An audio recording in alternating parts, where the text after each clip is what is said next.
আসসালামু আলাইকুম। আজকে রান্না করলাম জাটকা ইলিশ। কেমন হয়েছে রান্না? আসুন এখন আমরা রান্নার প্রসেসিংটা আপনাদের দেখাবো। প্রথমে মাছগুলো ধুয়ে কুটে নিচ্ছি, বেছে সুন্দর করে পেঁয়াজ দিয়ে দিলাম।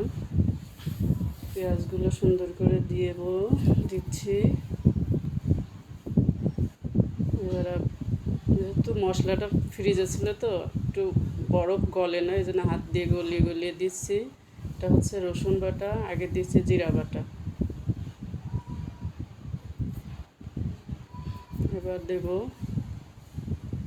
মরিচের গুঁড়া পরিমাণ মতো, হলুদের গুঁড়া, তেল, লবণ দিয়ে দিছি। দিয়ে এখন সুন্দর করে তেল দিয়ে দিলাম। এখন মাছটা সুন্দর করে মেখে নেব।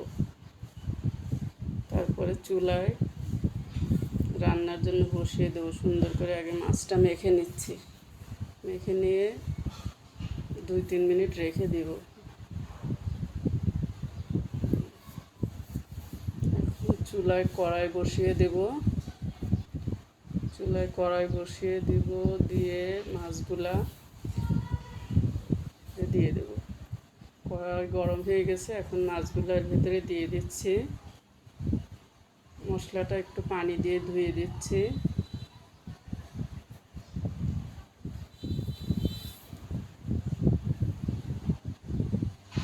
নেড়ে চেড়ে সাইজ করে দিলাম।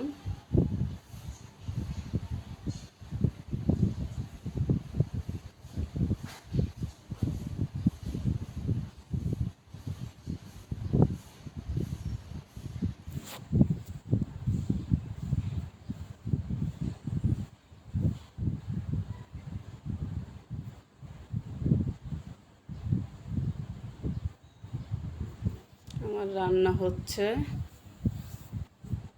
দেখুন প্রথমেই কত সুন্দর একটা কালার আসছে। ঢেকে রাখছিলাম 5 মিনিটের জন্য।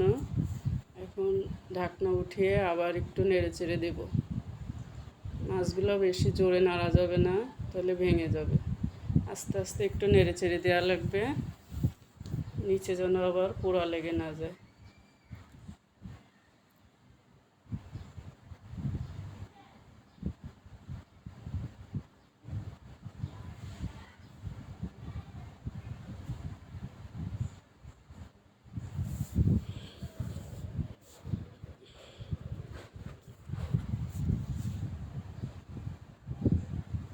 রান্না প্রায় শেষের দিকে।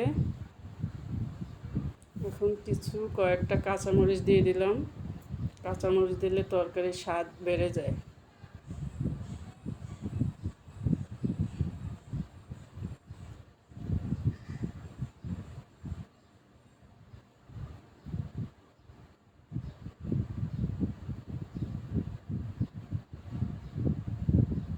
আমার রান্না কেমন হলো আপনারা একটু জানাবেন। আমি নতুন, তেমনভাবে গুছিয়ে কথাও বলতে পারি না, জড়তা চলে আসে। রান্না শেষ, এখন পাত্রে ঢেলে নিলাম। দেখুন কালারটা কত সুন্দর এসছে। কেমন হলো